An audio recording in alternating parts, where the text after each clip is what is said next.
no-brainer MMA. What's going on, Dan? Not much, not much. Bobby Knuckles with maybe one of the most flawless performances I've seen in a while. In his career, that's one of his greatest performances to date. He looked phenomenal. Calvin Gastelum, tough as nails. Tough as nails. Yo, he ate at. I sent you that. Did I send you that head kick? Oh, dude, I saw that head kick. Jesus, that was one of the craziest head kicks I've ever seen.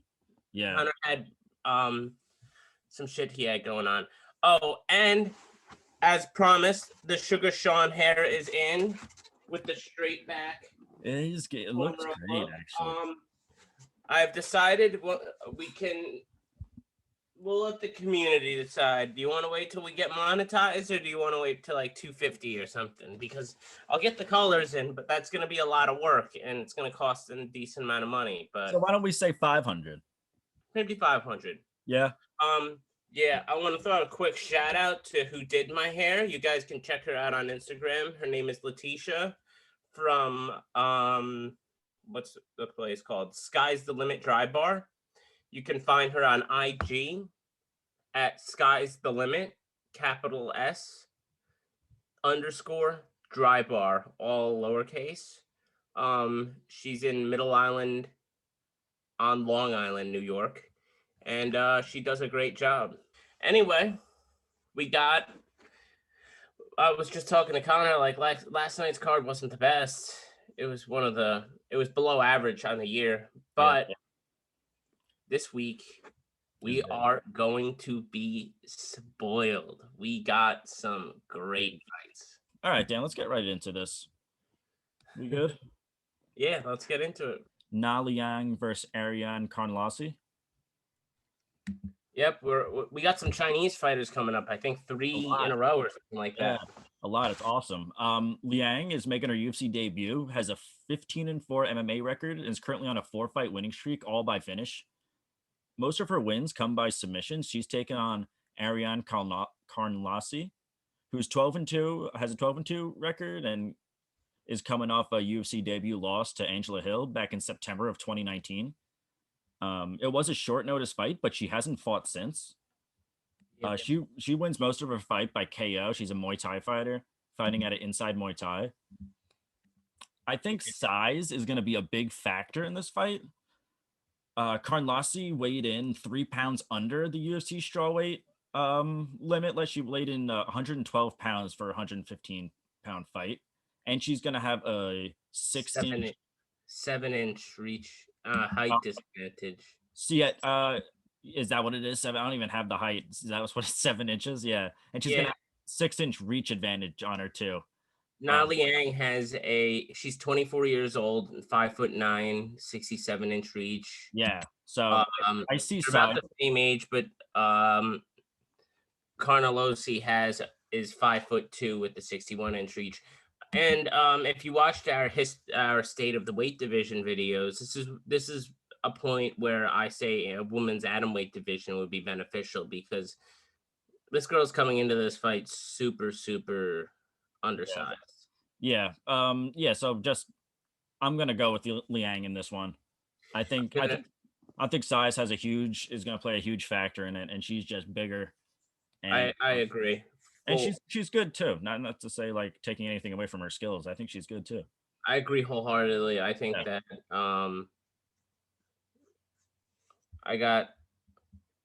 why am I drawing a blank? I got the Dragon Girl. Is that her nickname? Naliang in this fight. Yeah. She's coming off of some wins. She's gotten 2 arm bars in her last 2 fights, and then she had 2 TKO wins before that. She has heel hook victories. She's got a diverse skill set. She has some losses thrown in there. But again, she's only 24 years old. She's growing. These losses were when she was like 22, 23 for the most part. Her last loss is in 2018. That's late 2018, but still, like, that was 2.5 years ago, you know? She was only 21, 22 at the time. That's crazy. I'm going to ride with the Dragon Girl on this one, I think. I'm pretty sure she's an underdog too. She's a solid underdog pick. Yeah, she's a plus 145 in this fight. Oh, she's an underdog?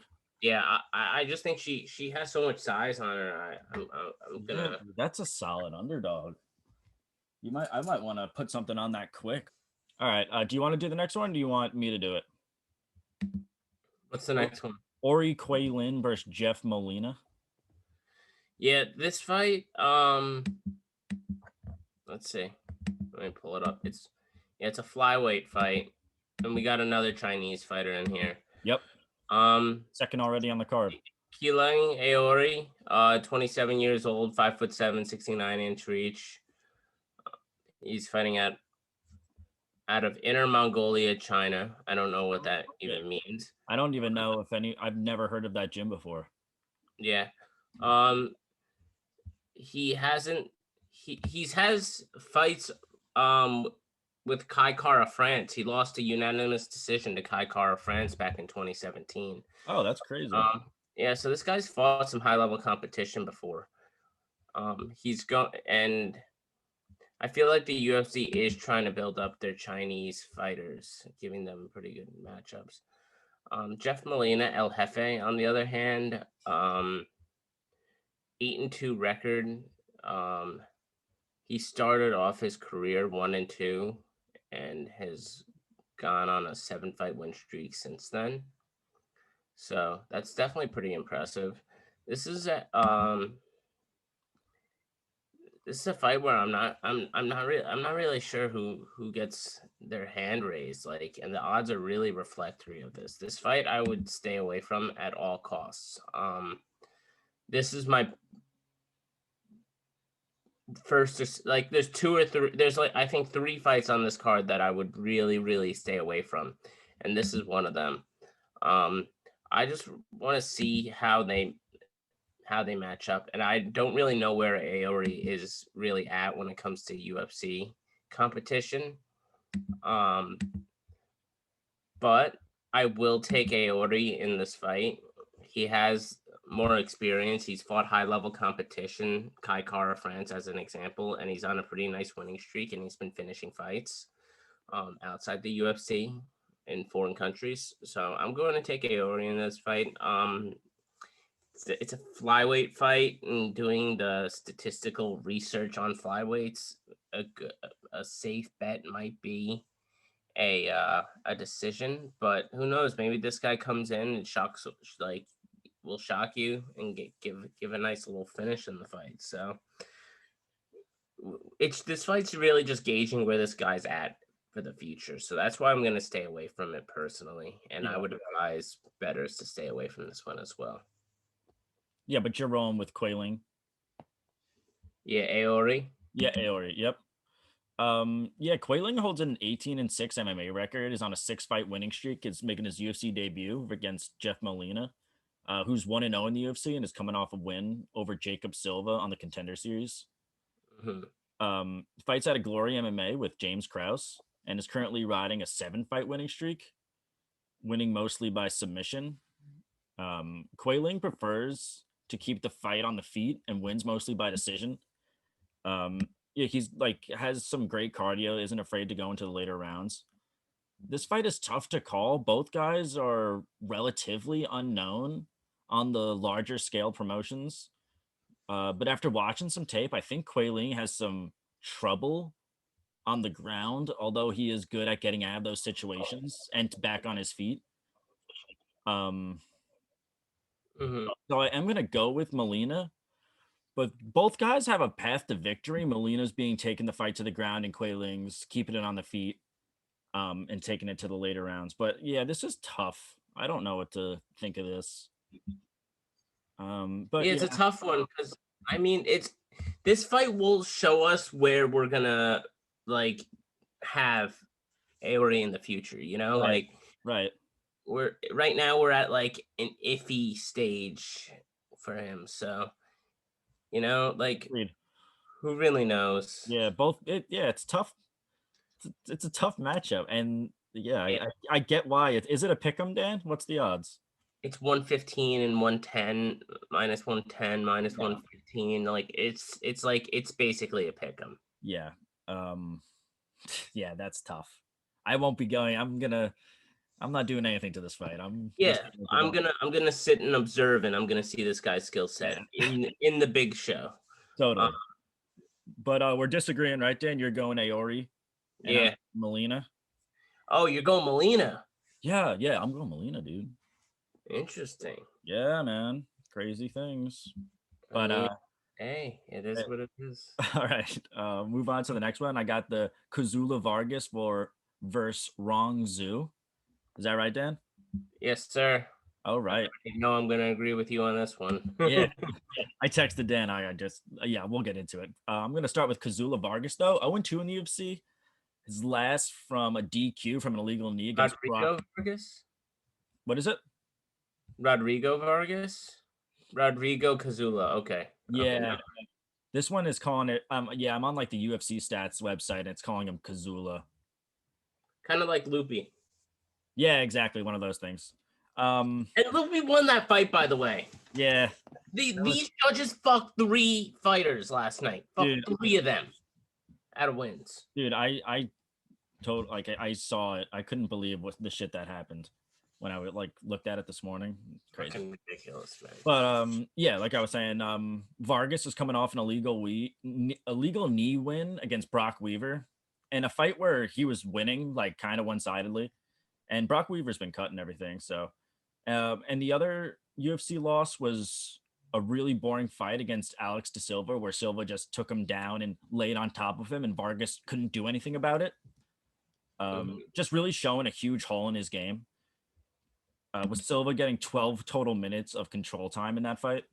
Rong Zhu, on the other hand, is making his UFC debut, has a 17-3 record, and is only 21 years old, and on a 10-fight winning streak, with 11 of his fights coming by KO, TKO, and 4 by sub, only going to decision 1 time in his career, and is currently the #1 ranked lightweight from China, according to Tapology. How old is he? 21 years old, this kid. 21 years old. This guy is China's #1 prospect right now. Yeah. This fight is made for Zhu, and I think that this kid has potential to be a top 10 fighter one day. Oh, 100%. The skill set from the tape, like we both watched some tape on him, and we were both pretty impressed. I couldn't believe it. He's crazy. Like 21, you know, like that's insane. And he's already got a pretty extensive MMA record. He's got 20 fights already. Yeah, he's got more than Rodrigo Vargas, and he's 35 years old. He's 11-4. Yeah, 100%. And fights super actively too. 1, 2, 3 fights in 2020. He had actually no. I mean, he's been fighting since 2016, and he hasn't lost since 2018. And in 2018, he was 18 years old. So this guy's lost since he was 18 years old and has been finishing fights by submission and by TKOs. So like this guy could be an absolute killer in the future. He's a lightweight, right? Yes, yeah, sir. He is. He's a lightweight, 5'11", 72-inch reach. Kind of has a great frame for the division. Rodrigo Vargas, Kazula Vargas, whatever you want to call him. The Alex De Silva fight was pretty awful, let's be honest. And the Brock Weaver fight, like let's be real here. Brock Weaver's he's not really high caliber UFC fighter at all, you know? No, he was not. There we go. Ah, that hurts. Now it hurts. But now it's itchy again. Can you hear me? Yeah, you're good. All right. What's it called? Yeah, this fight is set up for Rong Zhu Song or Zhu Rong or however you want to like. I should know this from Asian heritage, but I don't. But I'm going to take Zhu Rong. He's out of these first 4 fights. I'm pretty confident in 3 of them, and this one I'm the most confident in. I think the UFC set this fight up for him to batter Rodrigo Vargas. Totally agree, Dan. So awesome. We're agreeing on this one. We're both going with the 21-year-old fighter from China, Zhu. So we're gonna get right into the next one. Dana Batgirl versus Kevin Natividad. Batgirl is 1-1 in the UFC. Has been out for over a year after a KO win over Guido Canetti. He fights out of Jackson Wink. He's got a +3 striking differential over his first 2 UFC fights. He's a stand-up fighter, but his takedown defense is a big question. Losing his UFC debut because he kept getting taken down, even though he was outstriking his opponent. He's taken on Kevin Natividad, who is coming off a UFC debut KO loss to Miles Johns, but that was at 145 on short notice. He has a 9-2 MMA record, with both losses coming by KO. He has been fighting since 2011 with a 13-1 amateur record before going pro, so pretty extensive. He went pro in 2016. This is also another guy who likes to stand and throw hands, with both guys winning mostly by KO. So I expect this fight to be entertaining one, and extremely close. But I'm gonna go with Batgirl in this one. Yeah, I'm gonna agree with you. Batgirl or Bag. I don't. I hope we're pronouncing it right, but Dude, it's that's a tough. He fights out of Jackson Wink. That's a fucking great camp to be fighting out of. Right. Kevin Natividad is fighting out of Arizona Combat Sports, and there's a couple fighters on there, but like nobody's like blows your head, Right. Is mind-blowingly good on there. He's coming off of a KO loss to Miles Johns, like we were saying. Before that, he had a win, a TKO win over Kyle Estrada in LFA. He finished him in the second round. But he did get flatlined in his last fight, basically, by Miles Johns. Yeah. Miles Johns landed a really nice uppercut. And Batgirl landed a really, really nice left hook in his last fight, if you saw that. It was like, boom, guys out. Anyway, I'm going to agree with you. I think that Batgirl has the standing advantage for sure. It's not a fight I would throw a lot of money on because both of them are like relatively unknown when it comes to the UFC, and they both don't have a lot of experience. They have about 10 fights each. Yeah. 10 and 11 fights. So, and yeah, it's a tough one. 28 and 31. This is a super tough one. It's one that I'm pretty confident Batgirl to get it done, but like it is a tough one, like it was like, oh, this is easy, like I struggled. I went back and forth a little bit on this one. Yeah, it's tough. I think Batgirl. It's tough because what? Oh, I was gonna say it's tough because like it's tough to gauge where Natividad is because he wasn't fighting at his true weight class in his UFC debut. Yeah, but another like kind of rule is when you're cutting more weight, your chin goes down. Like, yeah, depending on like age and stuff like that. There's like a whole bunch of shit that goes into it, I think. Yeah, there is. Yeah. You're not wrong. But yeah, I'm gonna ride with you. I'm gonna take Batgirl on this fight. Nice. All right, cool. So we're both agreeing on that one. We're going Dana Batgirl. And we're gonna go right into the next one. Pat Sabatini versus Tristan Conley. You want to take this one, Dan? Yes, sir. There you go. All right. Yeah. So Pat Sabatini, this guy is a pretty big prospect to watch. He's making his UFC debut.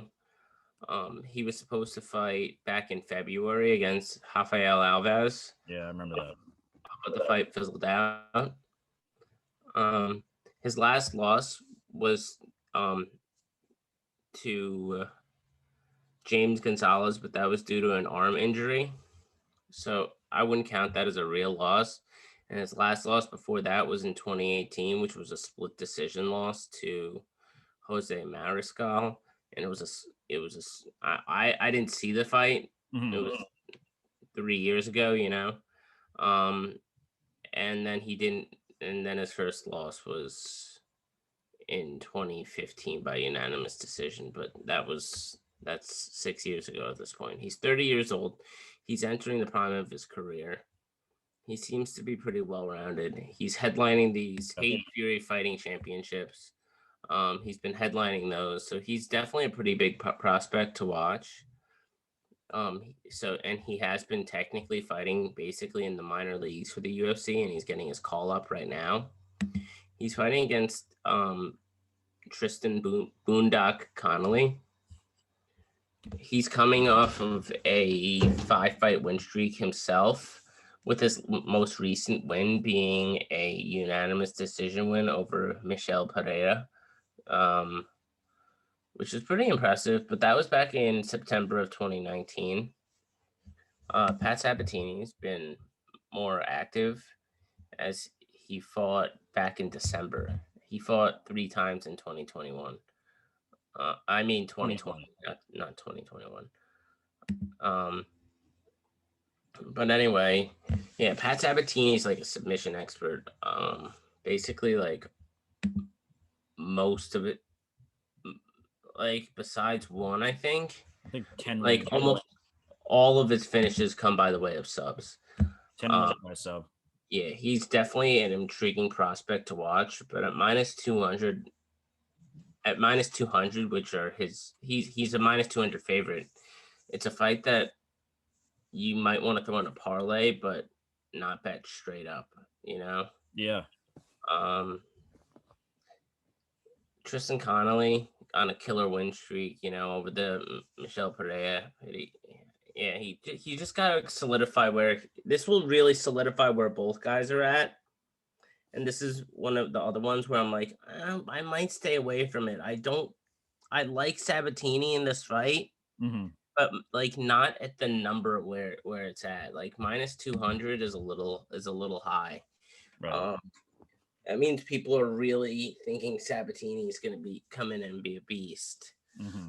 Yeah, so it's iffy for me, but I definitely have Sabatini in this fight. But like I said, it's an iffy one, and I think this should be a pick'ems fight. To be honest, Conley is an absolute beast. I totally agree with you, Dan. Totally agree. Like, so, yeah, I'm going to take Sabatini, but yeah, this fight I would advise to stay away from as well. Just like I said, I have like 3 or 4. This is number 2. All right. Yeah, so you're going Sabatini, right, Dan? Yeah. All right. I'm gonna get right into it. Conley's last 3 fights, he fought at welterweight. In Conley's last 3 fights, he's fought at welterweight, a 160-pound catch weight, and lightweight. He's kind of been all over the place recently. And he's taken this fight at 145, and has been out for over a year and a half, like Dan said. 1-0 in the UFC with that win over Michel Pereira, in a short notice fight where he showed some really great striking, landing 150 total strikes, but did go 0 for 6 for takedowns in that fight. Although he wins mostly by submission. He's taken on. Yeah. I was gonna say they're both really good on the ground. I would love to see go on the ground and see some scrambles. I guarantee that's going to be a big part of this fight. I hope it's not just against the cage hold. Right. Yeah, that's so boring. But he's taking on Pat Sabatini. He's making his UFC debut. Has a 13-3 record, winning overwhelmingly by submission, like Dan said before. 10 wins by sub, 1 by KO. I like Conley in this fight. He's got that killer instinct. And what'd you say, Dan? I don't blame you. Oh yeah. He's got that killer instinct. Clearly isn't afraid to take any fight, no matter the weight class, like taking a 170-pound fight against Michel Payet on short notice when the guy's actually like, what is it? And winning. And winning. Yeah, he was like undersized, but now he's fighting at like a good weight class for him, like competitively. So I totally respect the guy for doing that. He's such a badass. Both guys, I think, are evenly matched on the ground, though. I like Conley's stand-up, I think, which I think will be the difference maker. So I'm going to go with Conley in this. Yeah, I mean, I could see where you're coming from at that. I would give the edge on the ground to Sabatini because of his resume. Right. He is pretty nasty on the ground watching his tape. Yeah, so I could see both sides of it. Like I said, I would stay away from this fight. I'm not going to be putting any money down on it. I kind of wanted to see where they're at. Similar to a couple fights earlier that we were talking about. So, yeah, we will see. For sure. And do you know what Conley is at like stats? I mean, odds wise, Dan?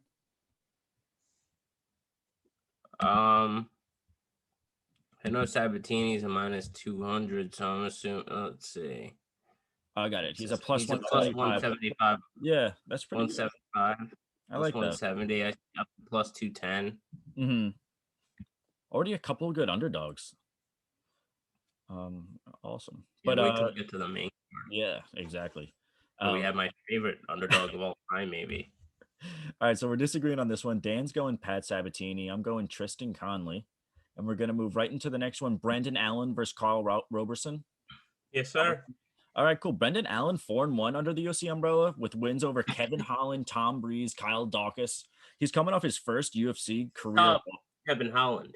What's up, Kevin Holland, man? He beat Kevin Holland. He finished Kevin Holland. Not a lot of people could say that. Yeah, total badass. He's coming off that his first UFC loss to Sean Strickland, who I'm a huge fan of. I love Sean Strickland.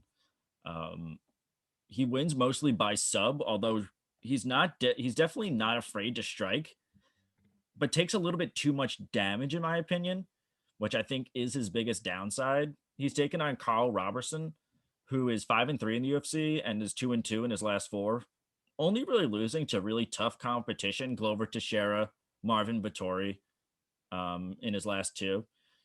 He also wins mostly by sub, but also all 3 of his losses have come by submission, so he's prone to getting subbed on the ground. I think Brendan Allen has the better stand-up, but like I said, he leaves himself open a lot, and Roberson can hit pretty hard, so he could catch him. But overall, I like Brendan Allen. So yeah, I'm thinking I'm gonna take this fight, maybe even by sub. Brendan Allen by a finish might be a good bet. I would like that. Yeah, so you got Brendan Allen too? Yeah, Brendan Allen. Yeah, I'm gonna agree with you. I'm gonna take Brendan Allen. I'm gonna give him a slight advantage in this fight, but this fight could go a multitude of ways. Like you said, he leaves himself open on the feet. And Roberson could definitely take advantage of that. And I could see him finishing the fight because he's leaving himself open. So that's something that Brendan Allen's really got to keep in mind and keep focused for. But yeah, this is another kind of tough one. I promise the fights will get easier as we keep going. But yeah, Roberson finally seeing, like, I'm happy we're finally seeing him. I feel like we haven't seen him in forever. Yeah, right. You know what I'm saying? Yeah. Like, I feel like every single time, like, his fight gets scrapped, like, day of or something like that. So he's going through the weight cut. He's going through all that. He's got good size for a middleweight, 6'1", 74-inch reach. Brendan Allen has an even better frame at 6'2", 75-inch reach, fighting out of Rufus Sport. Carl Roberson fighting out of Killer Bee Combat Sports. Yeah, Brendan Allen, I know he's coming off of a knockout loss to Sean Strickland, but before that, he was on a nice little kill streak in the UFC. He finished Aaron Jeffrey. He finished Kevin Holliday. He finished Tom Breeze. He has that decision win over Dawkins, and then he had a setback against Sean Strickland.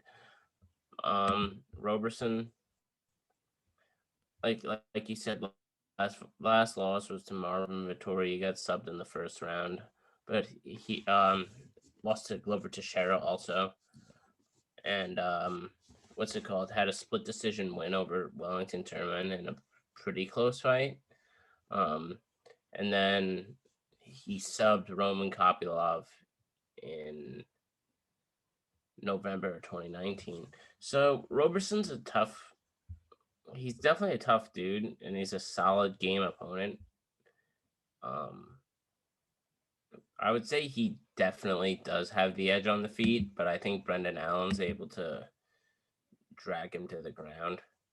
Like, I think this is kind of like a striker versus grappler, in my opinion. Brendan Allen loves to get fights to the ground. Yes, definitely one of the tougher choices on the card, but I'm not going to say to stay away from. Yeah, I like Brendan Allen. I would put him in a kind of like Brendan Allen in this. Yeah, for sure. So, all right. Awesome, dude. We'll see what happens, but just know that Roberson does have the chance of knocking Brendan Allen out. So maybe do a little hedge bet on that, throw a little bit on Carl Roberson by knockout, and then Brendan Allen by just Brendan Allen money line, Yeah, I could Brendan Allen by finish. I like that actually. I could see a sub getting him to the ground, like wearing him down, getting a submission. I could see it. It'd be impressive. Yeah. I mean, but what's it called? It's tough. Carl Roberson's lost 3 times, and he's been subbed in all 3 of them. So yeah, exactly. All right, awesome, Dan. Brendan Allen's only 25. Like, he's super young. I know. Our age. Yeah. But we're both going Brendan Allen, right, Dan? Yes, sir. All right. So moving into the next, Dwight Grant versus Stefan Ceculik. Yep. You want it? Yeah. Take it away. Dwight Grant, he's coming off a TKO loss to Daniel Rodriguez, but he was outstriking him, and he almost finished the fight. Early on. He's got some serious power. Yeah. Did you see that fight? Yeah, that was a good fight. Yeah, that was a great come from behind win by Daniel Rodriguez. That was one of the best comebacks of the year. It was like the Benil Dariush thing, but actually, kind of. The fight before that was kind of a lackluster fight against Alan Joban. He got a split decision on that fight. Dwight Grant's 35 years old, I believe. Yeah, he's getting up there. Yeah, he's getting up there in age, but I'm not thinking too highly of Stefan Ceculik. He hasn't fought since 2018 and lost his UFC debut. He lost his UFC debut against what's his name? Ramazan Ameev. Ramazan Ameev, yeah. What's it called? And Dwight Grant is a formidable second opponent, but after almost 3 years off, 2.5-year layoff, I just can't. I know Jessica Penne got a win over after coming back for 5 years. Also, the Man Mountain did the same thing. Yeah. In my opinion, Lupi got the win in that fight. I don't know how the judges gave that fight to Penne. I mean, she powerbombed people like she was Batista in the WWE. Shout out to that was bad. Our boy on Twitter, that dude, Big K, I believe. What'd he say? He said she's power bombing. Oh, that's what he said? Yeah. Oh, that's so funny. Yeah, Penne definitely didn't want any piece of her any part of Lupi striking. Oh, hell no. But yeah. I saw those highlights. I'm gonna take Dwight Grant by KO in this fight. Oh, nice. Right, I'll just go straight for it. Yeah. Ceculik has been knocked out before. He got finished by David Zawada back in 2015. I know it's a while ago, but Dwight Grant got some serious power. I think he could put him away pretty quickly. For sure. Yeah, Dan, you good? Yeah, I'm done. All right, awesome. Yeah, Grant is 3-2 under the UFC umbrella, coming off that KO loss to Daniel Rodriguez that Dan said, very close fight. Fights out of AKA, 7 out of his 10 wins have come by KO. He's got 69% striking defense, a plus 1.23 striking differential, and has outstruck every single one of his UFC opponents. He's taken on Stefan Ceculik, who's coming off that UFC debut loss to Ramazan Ameev, like Dan said before, all the way back in September of 2018, and has been out for 2.5 years since. That's because he was caught with, I read an article, with multiple steroids in his system during an after fight drug test. Cheater. Yeah, so he got suspended. Okay, yeah, and I really hope he loses. Grant definitely has the advantage on the feet, like Dan said, while Ceculik prefers to take the fight to the ground, winning mostly by submission. I see the fight going one of two ways. Grant is able to stuff Sekulik's takedowns. He has stuffed 3 out of his 13 takedown attempts on him in the UFC, or Ceculik is able to get Grant to the ground and control him. But I'm going with Grant in this one. I'm agreeing with you totally. I mean, Ramazan Ameev dropped Ceculik. Yeah. If he can, Dwight Grant's gonna knock him the fuck out in my mind. Nothing against Ceculik. What country is he fighting out of? I don't know. Let's see. Ceculik. I'm not good with flags. Oh, he's Serbian. Yeah, so like these Serbian guys are killers, but I don't think that this guy is necessarily a killer. Yeah. Sorry to say it, but yeah, I totally agree though, Dan. I like Dwight Grant in this. I like Dwight Grant a lot in this. All right, dope. So we're agreeing, both going Dwight Grant.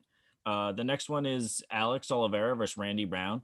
Oliveira is 2-3 in his last 5, with 4 out of his last 5 fights also ending in decision, which is crazy because Alex Oliveira used to have like that crazy like killer instinct, able to finish fights on the ground or on the feet. And it's kind of like sad to see him slow down a little bit. He's also got that Nate Diaz gene where like if he gets punched in the face, he's just gonna start bleeding almost immediately, which like kind of hinders your fighting too. He's taking on Randy Brown, who's 3-2 in his last 5. Is coming off a KO loss from Vicente Luque, and his last 3 losses coming from some really great. What'd you say? I said that's nothing to hang your head about. Oh yeah, not at all. And his last 3 losses coming from some really great competition, and strong Amazing. strikers. Yeah, Luque, Nico Price, and Bilal Muhammad. I give Randy Brown the advantage on the feet here, and also he averages a takedown a fight with 71% takedown defense, so he's got some decent ground game too. Oliveira is an old 33, how me and Dan like to say that. He's an old 33, taking a lot of damage in his career. Hasn't really looked like himself. Highlighted in my outline. He's an old 33. Yeah, he hasn't really looked like himself recently, I think. Yeah. I think I'm gonna go with Brown in this one. I think it'll be an exciting fight though. Basically, you just covered my entire outline. Yeah. Yeah, Alex Oliveira hasn't been looking so great in his last six or so fights. He's only won 2 of his last 6, with one of the wins being a split decision. That's not great, you know? Nah. And watching all the fights, it's not like he's definitely dropped off a little bit, or competition caught up, something like that.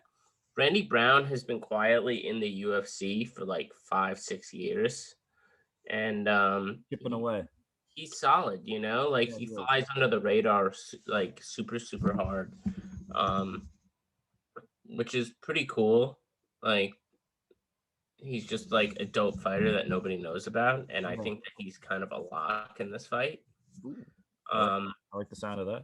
Yeah, Randy Brown, he is a striker, and he's a pretty high level striker, but he struggles against like elite strikers, you know, like Luque, elite striker. Bilal Muhammad, pretty elite, you know, like when you're ranked, I consider that basically elite, you know.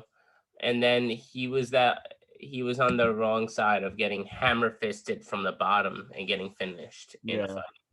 That was brutal. So he has been finished.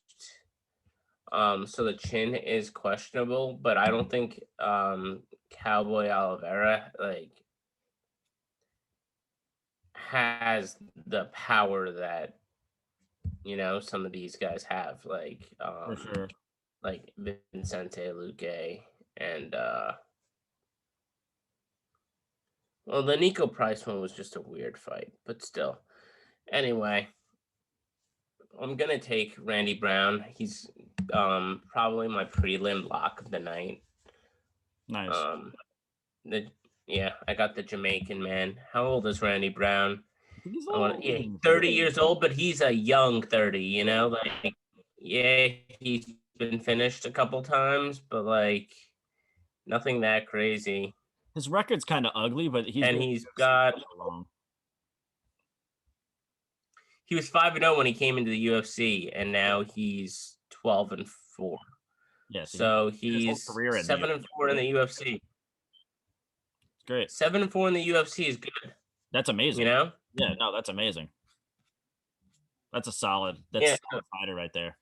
All right, dope, Dan. We're both going Randy Brown, right? Dan's going. Yeah, I'm gonna lock Randy Brown in. He's gonna be in my parlay. I really like him in this too.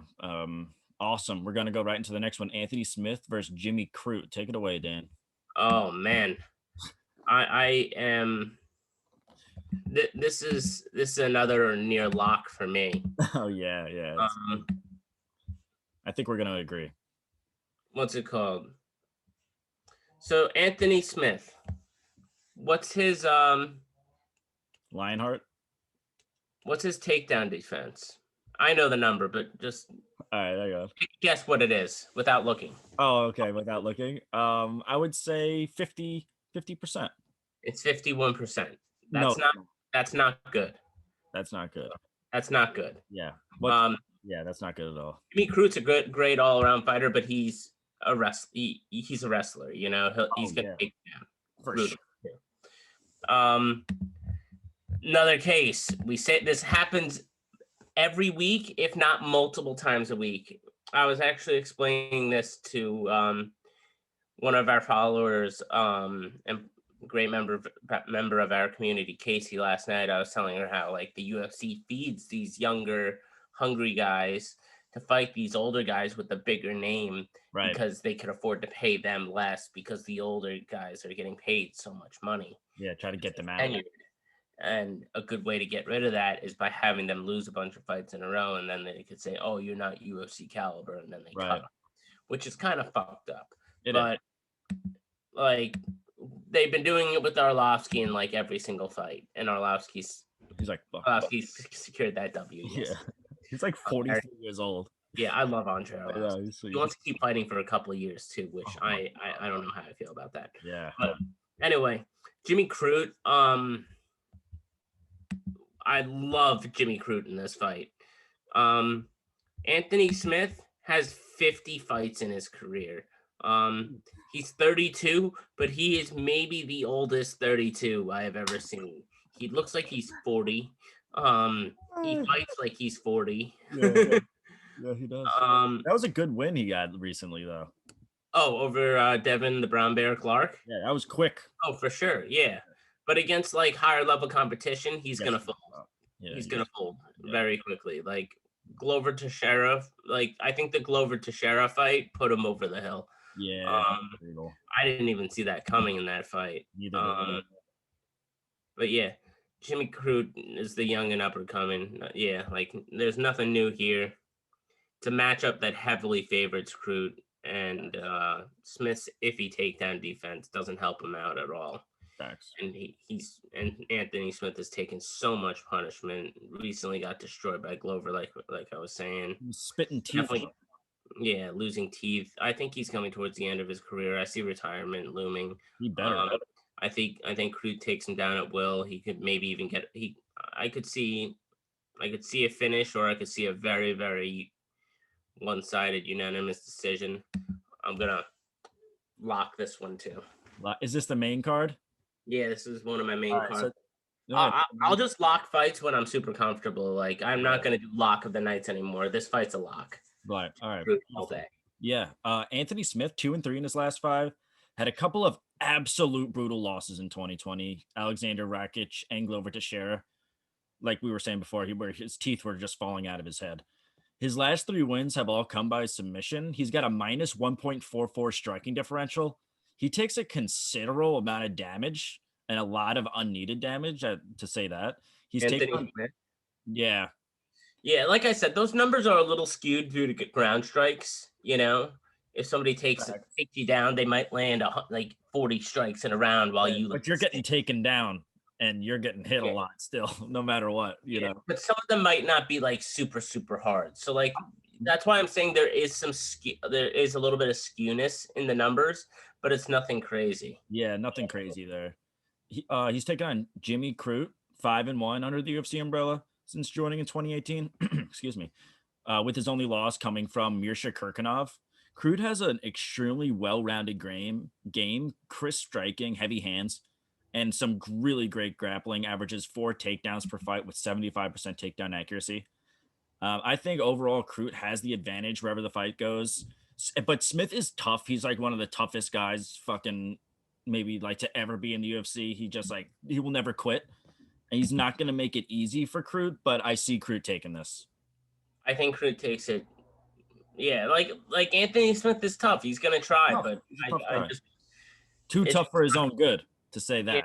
It's not going to end well for him, man. No, he's going to take a lot more damage, unneeded damage. And I don't even like watching him fight anymore, man. Because it's sad. Yeah, it is sad. I don't want to see that. He looks terrible. Yeah. Takes too much damage. Been knocked out a lot. Yeah, we're agreeing. We're going Jimmy Crute. Dan locked it. I really like it. We're gonna move right into the next one. Chris Weidman versus Uriah Hall. One. I'll take the next 2 after, and then you want to take the main event? Yeah. Wait. So do I get this one? Yeah, you got this one, and then the main event, and I'll get the next 2. All right, cool.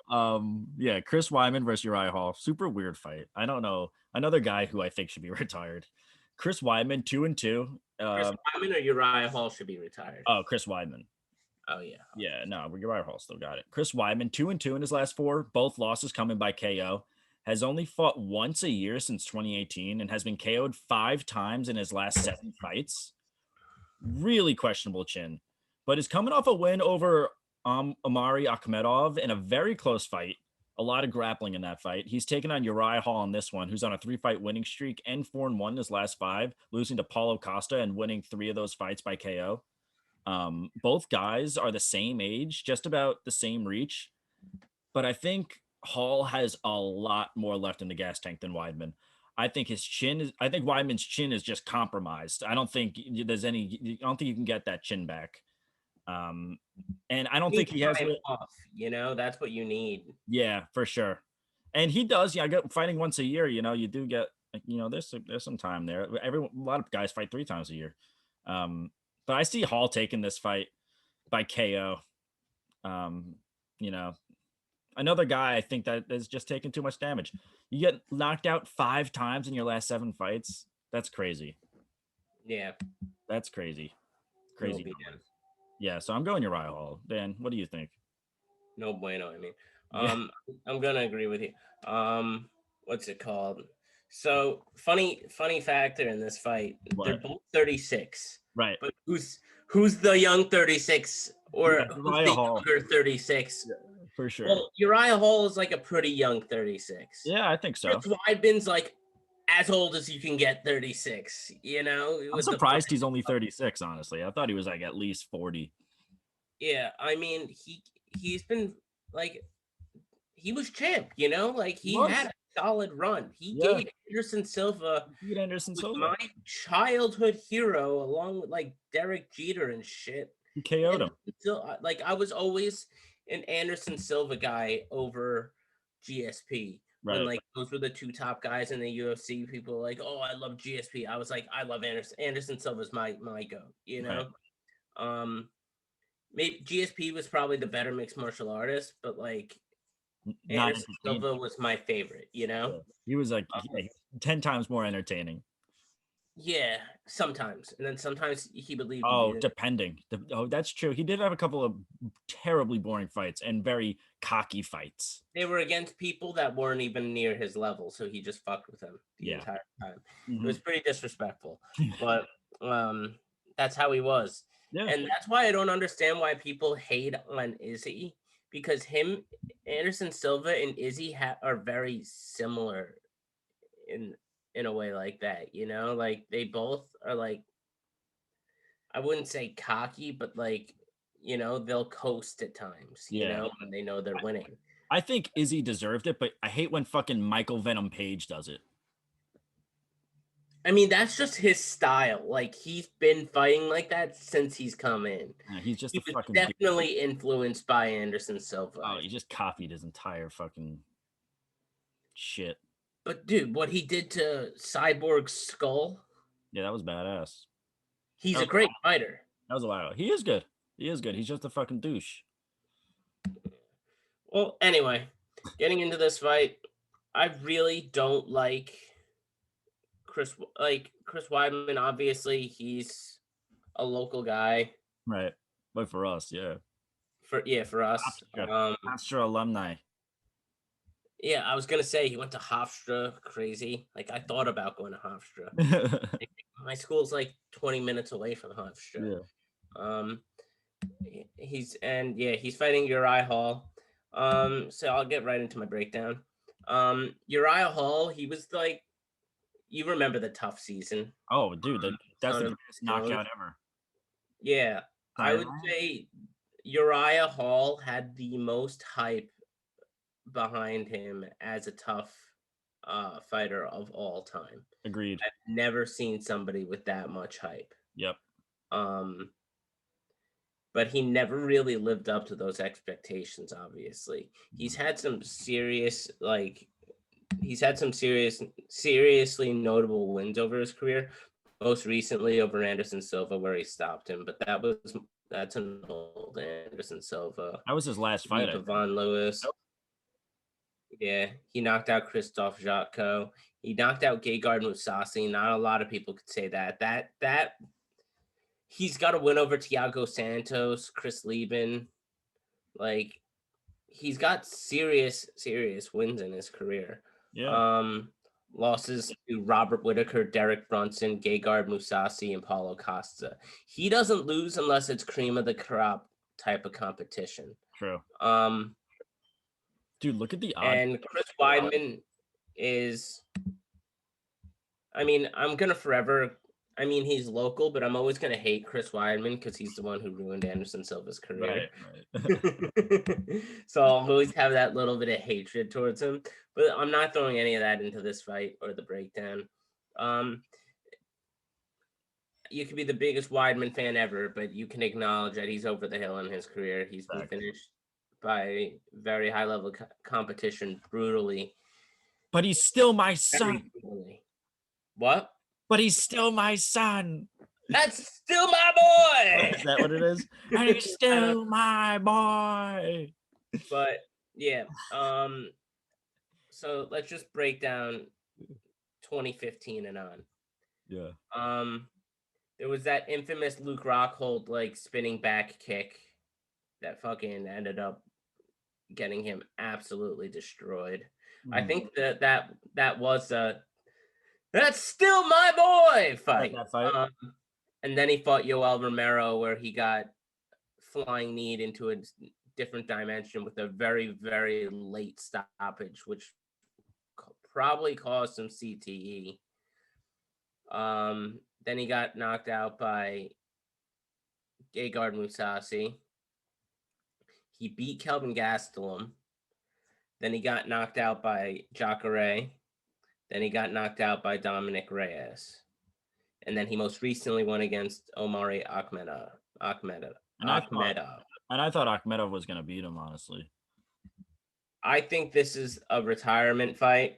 I think that Chris Weidman gets finished in the first or second round and calls it quits for his health. And I want to see it for his health because he's a local guy. And he's not a bad person, but there's not a chance. Like Uriah Hall's also a good guy. Like, not to take away from Uriah Hall. I love Uriah Hall. He said some questionable comments on that tough season. Some people didn't like him. He called he was he was an asshole too a little bit, actually. Yeah, but so Tony Ferguson on Tough, and now we all love him. That's true. Where's your kid at? Where's your kid at? Yeah, like, he said some fucked up shit. But we're getting sidetracked crazy. We're both going. I know we're both Uriah Hall. I think this is gonna put the lights out on the All-American Chris Weidman. I agree. Yeah, I totally. And another guy on this could, I don't know, getting towards the end, kind of sad. It is sad. It really is. End of an era.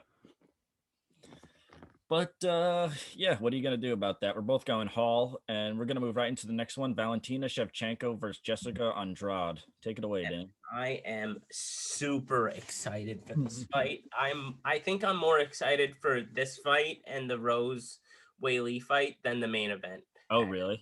Yeah, I am super excited for this. I'll start off with Valentina Shevchenko. She is the women's flyweight GOAT by no, I was gonna say by a mile, but like by 10 miles. Yeah. No one's even close. Just super dominant as a champion. Her striking is ridiculous. Obviously, she's a southpaw. Those her body kicks, like the sound of her body kicks are just like that. Like, dude, it's nasty. Yeah. Just straight nasty. She's just an absolute stud of a fighter. And she can obviously kick to the head too, as she kicked Jessica I into a different dimension, to Earth 2. She takes fights down to the ground. She'll put somebody in a crucifix. I think she did that to Chookagian and could finish the fight from there. She's just super talented. And unless your name's Amanda Nunes, like, you're not even putting up a close fight against her. Right. But Jessica Andrade is her most intriguing matchup at flyweight so far. And Jessica Andrade is a finisher. And we could both agree on that, right? For sure. Yeah, so Jessica Andrade, her last fight, she finished Kweilyn Chookagian in the first round with a nasty body shot. Very impressive. She knocked out Rose Namajunas with a slam. That was badass. Knocked out Karolina Kowalkiewicz. She has wins over Tisha Torres and Claudia Gadelha by decision. She has a win over Angela Hill, but this was when Angela Hill wasn't that good. She finished Joanne Jojo Calderwood. She finished Jessica Penne. Like, Jessica Andrade is a beast. She is super strong, and she's a super tough fighter. Yeah, like I said, this is definitely the most imposing fight that Shevchenko has had as a champion so far. Yeah. As a flyweight champion. And other than the Amanda Nunes fights where she lost both of them, but they were both close. It's tough. You can't really bet against her. I'm going to take Shevchenko in this fight, but don't be surprised if it ends up being like a 48-47 or a split decision or something like that. I think Andrade can give her a run for her money. Wow. Andrade is no slouch. The furthest thing from a slouch, actually. But yeah, she is a killer. And obviously Shevchenko knows this. And This is a great matchup. This is the best matchup you can make at women's flyweight right now. Right. Eventually I want to see Alexa Grasso go up there. She's my favorite women's flyweight, and I think she, like, her and Valentina standing against each other would be great, but I'm sidetracking myself. Mm-hmm. I'm gonna take Shevchenko in this fight, but I do think Andrade gives her a run for her money. Yeah. Or has the ability to. I mean, Shevchenko could just land a nasty head kick and finish it in the first round too. Right. So I'll throw that out there as well. That's true. So overall, I do have Shevchenko, but what are the, like, looking at the odds real quick? I like to go in depth a little bit more. Valentina Shevchenko is a minus 370 favorite, which is justified, but like Andraj brings some skills to the table that could give Valentina some problems. Do I think but I do think she'll persevere over them, yes, but still she does have a skill set that'll give her some problems. For sure. So I'm curious to see what happens. Yeah, definitely. I think she definitely yeah, it's gonna be a good fight. But Jessica Andrade, who's she's bounced around 3 different weight classes over the course of her career. Most recently, she made her UFC debut at flyweight, and the 10 fights before that, she was fighting at strawweight. She's 3-2 in her last 5. Really elite competition, like Dan said before. Rose twice, Weili Zhang. Andrade is amazingly well-rounded. Averages 6.4 strikes per minute, a takedown around, 76% takedown defense. But I think the size in this fight I think it's going to be the difference maker. What'd you say? Like Shevchenko's got the height, but like Andrade is bulky. Right. You know, she's beat. Stocky for sure. Valentina has the 5-inch height and the 4-inch reach, which 4-inch reach, that's tough when you're fighting a 4-inch reach disadvantage when you're fighting Valentina Shevchenko. So I'm just gonna roll with Shevchenko in this one. Yeah, it's hard not to. Yeah. But I could see a couple of like Andrade's slams, you know, like I could see her coming in close and just slamming Valentina down, and we're like, oh shit, we've never seen that before. Like that's what I'm saying. Like she might give her a run for her money, even though I think I believe Shevchenko's getting it done. Yeah, I think it's going to be a little bit more one-sided. What? I think it's going to be a little bit more one-sided. You do? Yeah, I think so. I mean, Andrade, like, I know she's good. Her last fight was like, Chookagian was like the number 1 girl besides Shevchenko, and Andrade just came in and destroyed her. Yeah. You know? So I think Andrade is the tough. Can you agree that she's the toughest opponent that she's had defending her flyweight belt? Jennifer, Kweilyn Chookagian, Liz Carmouche, Jessica I maybe, or Joanna. But all 3 of them are probably pretty close. Jessica I. Yeah. You're saying? I think that. Or I Joanna. think Andrade is way better than Jessica I. Yeah. Personally, I think Joanna. Yeah, you can throw that in there. Mm-hmm. But like, this is like a different skill set, and plus Joanna's more of a true straw weight. You know, like Andrade is now at the point where she's a true flyweight, just doesn't have the height, but she's bulked. You know, like she's beat. She doesn't have the height or the reach, but yeah, she's stocky as hell. Yeah, like stylistically, this is her toughest matchup as a as champion. Right. That took for me to get at. Yeah, good lord. Yeah, so we're both going Shevchenko in this one. Moving right into the next one, Weili Zhang versus Rose Namajunas. Dan's gonna take this one again too. Yeah, this fight I'm actually the most excited for. Yeah. Weili Zhang is coming off of the fight of the year of 2020 against Joanna Jędrzejczyk.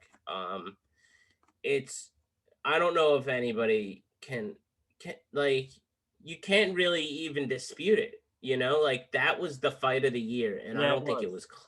Yeah, it was a great fight. Weili Zhang, very technically strong with her. She's a striker, obviously. She's got bricks for hands, super technical. One of the hardest hitting 115ers.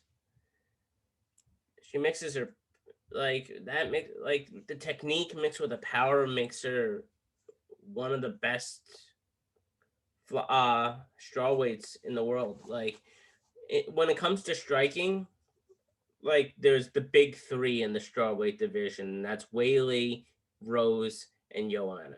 Right. Those like nobody's touching those three when it comes to striking. Now, when you throw grappling into the mix, I think that Tatiana Suarez is going to make a run and could be champion within the next year. But that's just me. Possibility. What's it called? But yeah, Rose Namajunas now. She fights at a ridiculously high level, and she's still improving, which is fucking mind blowing. Honestly, mind blowing how Rose is still getting better. Yeah. And people stay sleeping on Rose. She's like she's a plus 190, plus 200 underdog in this fight, which is fucking insane. You know, like nuts. She is like, if you think about it, Weili Zhang, in my opinion, and I think your opinion too. Right, I mean, it was super, super close. But I thought Weili Zhang lost her last fight against Joanna. I thought so too. And what did Rose do to Joanna? Fucked her She up. technically outstruck her for 5 rounds in the second meeting and knocked her out in the first meeting. I think that Rose is better than Joanna. She's got Trevor Whitman in her corner, along with Pat Barry. She's got a great team. Her jab and right cross are just beautiful. She just loves throwing those straight punches, which I love seeing, technically sound punching. Right. Unlike Abdul Razak Al Hassan, I'm still throwing him shade because of how he lost me money. But anyway, she's coming off of her revenge win off of Andraj, Andraj is ridiculously good too. Right. That fight, both fighters had their moments. It was actually a great fight. I thought Rose clearly won 29-28 in my eyes, but it was just that was a fun fight. Rose versus Andrade. I wish that was 5 rounds. That's a 5-round worthy caliber fight. But yeah. And people just stay sleeping on Rose. Stop sleeping on Rose. I think she is the best 115er alive right now. I think, like I said, there's the 3 out of the 3 elite strikers in the 115, the cream of the crop. These are 2 of them. Right. This is a possible fight of the year candidate as well. If it's anything like the Joanna versus Weili fight, we could see another fight of the year, which would be crazy. And you can see it, right? Yeah. Of course. It's hard not to. Yeah, I think Rose's technical striking is just better than both of them, though. She's the most technical out of the 3. And again, I think that when you're super technical and you have good defense and you're under the tutelage of Trevor Whitman, like, she's got an amazing team, Yeah, for sure. Definitely. This is her fight. Like, I got Rose. I'm taking the plus 200 underdog and Rose Namajunas gonna be champ again. That is I love her as those numbers. Like, I'm definitely gonna take advantage of that plus 200 potentially. Like, that's crazy. I'm gonna have to. I think she should be the favorite. Do I do it? What? I'm fucking locking it. Oh. Rose is and new. Wow. This lock and new. Right, let me get into fight. And new. Dan's locking it up. Crazy lock. I've never seen anything like this in my entire career, my entire 4-month career of YouTube. But Zhang is on a 21 fight winning streak, 5-0 in the UFC, most recently coming off a split decision loss to Joanna and Jacek, like Dan said before, in one of the craziest fights of all time, which I think Joanna did win in that one, but the judges didn't think so. She has a plus 1.95 striking differential and has yet to be taken down in her UFC career with 100% takedown defense. She's taken on Rose Namajunas 4-1 in her last 5, coming off a split decision win over Jessica Andrade, who we just talked about, after getting brutally KO'd by her with a slam in their fight before that. She's averages I four mean, that strikes. was I wouldn't say it was fluky, but she did kind of like, you know, like on her it was neck. a 1 in 1,000 type of thing, you know. It was a hell of a slam. It was a hell of a slam, but like her landing on her head like that was like it's like 1 out of 1,000. Yeah, yeah. And also, I hate That's an outlier in I my hate opinion. watching those knockouts. I always think that they're gonna die. Yeah, no, I cringed when I saw Yeah, that live. yeah, that was brutal. But Rose averages 4 strikes per minute, 60% striking defense, 1.9 takedowns per fight. She has one of the best fighting IQs in the UFC, in my opinion, and that is her greatest strength, I think. I know that she's struggled with the pressures of like being in the spotlight, and she's been very like forthcoming about that. Which I like. I like fighters being honest like that. Yeah, very It's honest, and tough. you got to respect it. Yeah, for sure. Yeah, but that also can be like worrying me a little bit. You know, you get in your head a little bit too much. Maybe you worry too much. Might be a little too much stress, and you don't want too much stress going into a fight. Um, this fight I see being razor close. I see possibly a split decision, but I'm gonna go with the champ here. I'm gonna go with Weili Zhang. I think you'll end up regretting that choice.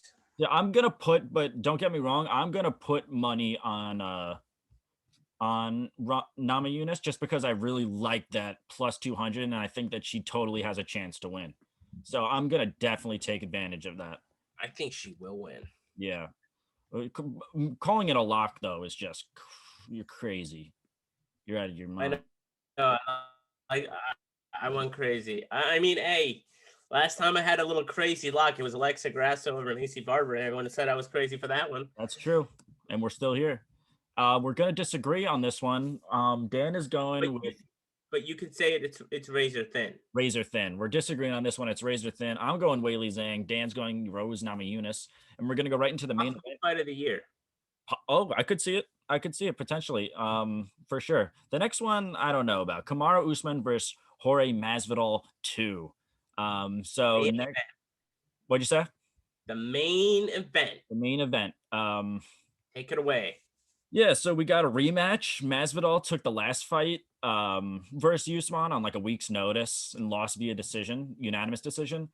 Since then, Usman has gone on to beat Gilbert Burns by a KO in a fight that really showed off his striking. He like doubled Burns' significant strikes and really showed how far his striking has advanced. I have very high hopes for Usman. Trevor Whitman. I think that he's going to be potentially, we're going to be calling him the GOAT within a year and a half. That's how much of high hopes I have for Usman. Welterweight GOAT? A welterweight GOAT. Possibly in the GOAT conversation for overall GOAT. Who knows? He's actually never been outstruck in any of his UFC fights. Isn't that crazy? He hasn't been outstruck once. I'm not surprised he hasn't lost. Yeah, but still, like, people shit on his striking, and I don't know how. Usman's undefeated. His striking at first was iffy, but now it's like nasty. Yeah, but even when it was iffy, it was still like better than like most people. I don't know. He gets so much hate. I feel like he's getting a lot less hate now, though. Yeah. Well, that's what happens when you win a lot, I guess. Usman is undefeated in the UFC, going 13-0. He's got a plus 2.33 striking differential, averages 3 takedowns per fight, and 100% takedown defense. Jorge Masvidal, who is getting a lot of hate lately that I don't like, even though he like befriended Jake Paul, which fuck that guy. But I still like him. I'm still a fan of his. He's 3-2 in his last 5, with his last fight being that Usman fight back in July of 2020. With his last 5 wins, all coming by KO2, and has never been finished in the UFC, only losing by decision. Tough as nails, great chin. And that's also counting the 5 Strikeforce fights before he entered the UFC. He got a 1.2 striking differential, a plus 1.2 striking differential, 65. He's gotten finished was would you say? My bad to cut you off. No, what were you saying? I'll get into it after. Yeah. He's got I was going to say he's gotten stopped twice. One was a very early stoppage, right? And the other one was a what's it called? Was the time he got caught in this reverse triangle choke and he got put to sleep. Oh, in a okay. Bellator card like I've seen that. 10 That's years ago. brutal. He looks so weird. He was like so skinny. He was like so young too. It was weird to see like a young Yeah, like that was back when he was a lightweight. yeah, long ass time ago, like 10 years maybe. Yeah. He's got 65% striking defense, has some crazy punching power. He does have some pretty stellar takedown defense too, stuffing 11 out of 16 of Usman's takedowns in that fight. But Usman still managed to get those 5 takedowns and 13 minutes of control time from it. I think Usman, I mean, Masvidal is one of the more entertaining fighters. He's relentless with his striking. Yeah. I mean, with his wrestling. He's got the chin. I can't get over it, like how solid his chin is and how tough he is. Like that's plays such a big factor in this fight. Like Usman is not going to finish him again, I don't think. I don't think so either. Yeah, totally right. Stylistically though, this is great for Usman, and I see another unanimous decision coming. But maybe closer, not a 50-45, maybe a little bit closer. You know what I mean? Yeah. Maybe he wins 1 or 2 rounds. Who knows? Yeah. You done? Yeah, totally. Yeah, going Usman all day. Okay. All right. So I'm going to say Usman's probably going to win this fight, but I will say this: what in the first round against Burns, Usman got rocked. He did. If he gets hit like that by Masvidal, he's going out. Like, think about it. Who, like, people say, oh, Jorge Masvidal has become the most overrated fighter. Remember, what did he do to Darren Till? Oh, yeah, he put Darren. Saying, like, oh, he got the luckiest knee ever and he beat up Nate Diaz. But they don't bring up the Till fight. Dude. Darren Till, who was the biggest 170er, he knocked him out unconscious for minutes. That he knocked him out cold. Absolutely starched him. People don't like it. Seems like everybody forgot about that fight. That's huge. That was a huge fight. So I hope Usman doesn't come in. I'm gonna compare this to the Ronda Rousey thing. I hope he doesn't think overnight he's just like, I can outstrike this guy. I'm gonna finish him on the feet, because that's where Masvidal can catch. Masvidal is a great technical striker, but he'll throw those blitzes in. But those blitzes are also calculated. He's a striker that sets traps in his game. And like I said, he knocked Darren Till unconscious. So if Usman wants to play the whole standing game with Masvidal to prove a point that he's like to prove the point that he wants to make, right? Like top of the food chain type guy. Mm-hmm. He's got to really, really, really, really, really be careful, because Masvidal could put him to sleep.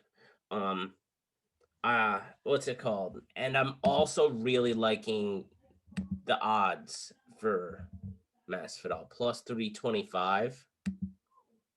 Like, you throw that in a parlay with some locks. That's crazy. You know? What's Usman? I think he's a minus 400. Probably more than that. Yeah, I'm seeing at minus 385 to minus 470. Jesus. And I think this fight is closer than that, because I think emotion is going into this fight too. And you don't want to see fighters fight with emotion. And the fighter that has the more emotion in this fight is Usman. So do I think Usman's probably going to win? Yes, he's probably going to win. But if he fights, but I will be throwing like a parlay or two, including Masvidal in them, because I think there's a chance that Masvidal clips him and puts him out cold. Yeah. Masvidal has that capability against nearly everybody now. Like the resurrection, whatever he said, and like all that stuff, it's real. And I would just love to see this fight I can't wait to see this fight. I mean, I can't wait to see some of the others, but I can't wait to see this fight. Yeah, it's kind of mind-blowing how good Kamaru Usman's striking's gotten. If they stay 5 rounds standing and they go all 5 rounds, it could be an amazing fight. It could be like Colby. Actually, think about it. Think about how much better Usman's striking got in the Colby fight compared to the Burns fight. Like miles better. Huge. Yeah. And Jorge Masvidal has like he's a top 5 boxer in the UFC when it comes to just boxing, you know. For sure. So yeah, I'm gonna take Usman in this fight because you know Usman has that wrestling, he has that grappling ability, and he has the size advantage. But if he wants to go out there and prove a point and try and stop Masvidal on the feet, he could find himself in trouble and get starched, just like Darren Till did. So he's got to be careful. I wouldn't even advise on just betting on Usman in this fight because of that. Oh wow. Yeah, he's the minus 400 favorite. Like, what are you gonna throw? Like, you know, like what are you gonna throw? Like, of them when this risk is included. You broke up a little bit. What'd you say, Dan? What are you gonna throw the minus you're gonna throw $400 to win $100 off of Usman? You would have to throw it in a parlay, but I'm confident in putting him in a parlay like Usman. Like I think that's an easy win personally. I'm gonna put them both in a parlay. What do you mean? You're gonna put one in each. Okay. I was like, you're gonna put both in a parlay. What the fuck you mean? Yeah, no, I'm gonna put them both in separate parlays. Right. There's a chance that Masvidal clips him, and a lot of the community doesn't think he has any chance and doesn't deserve this title shot.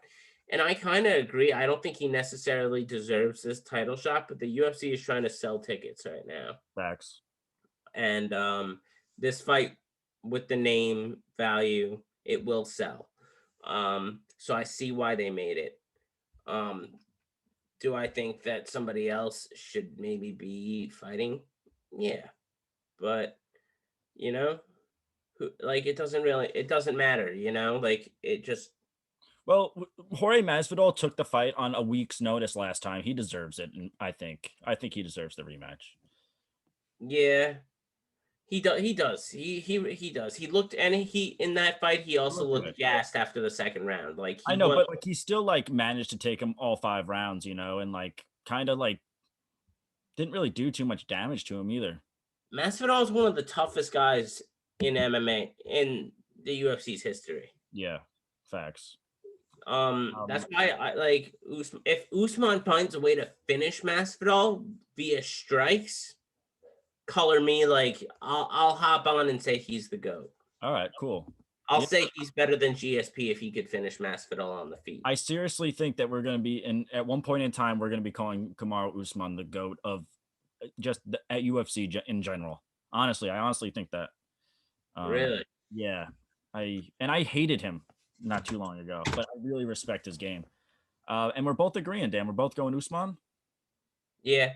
Like, you know what got me to like Usman a lot more? His life story. Yeah. Like how it was tough. Like, they moved from Nigeria, and his dad ended up getting locked up in jail. Right. For fraud or something like that. And there was a really cool story how like Usman would always be fighting on free cards. So like it would be on cable, and like the people in like at the prison, they let all the prisoners out and watch the fights so he could watch his son fight while he was in prison. That's cool. And obviously like all the inmates that were in there with him were like cheering him on and all that stuff, which is that's just super cool, you know? And like his father made, you know, like he made a mistake. He was an immigrant. He made a mistake, and he paid his dues, you know? He's fine. He's out now, right? Yeah, he's out now. Yeah, good for him. That's what should be the case for. Now we're going into politics, but Yeah. The whole sense of going into jail is to come out as a better person, and I Right. think that We got off to like a tangent on the over somehow. well, I don't yeah. know. Well, this is me explaining why I'm a fan. That whole scenario, the whole immigrant from Nigeria Yeah. to like becoming a serious collegiate wrestler to becoming Mhm. like a wrestling coach to transitioning to MMA. You know, he was Bisping and Mayhem Miller the tough season. You know, Kamaru Usman was Mayhem's wrestling coach. Oh, that's badass. I loved Mayhem. He was crazy. He was actually really good. He was underrated for his time.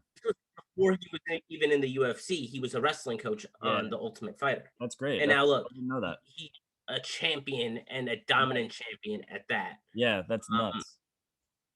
Yeah, nobody's really even come close to beating him, you know? Burns hurt him a little bit, but yeah, like I said, if he goes into this fight with emotion, Right. the chances of him winning go from like 90% Mhm. to like 50.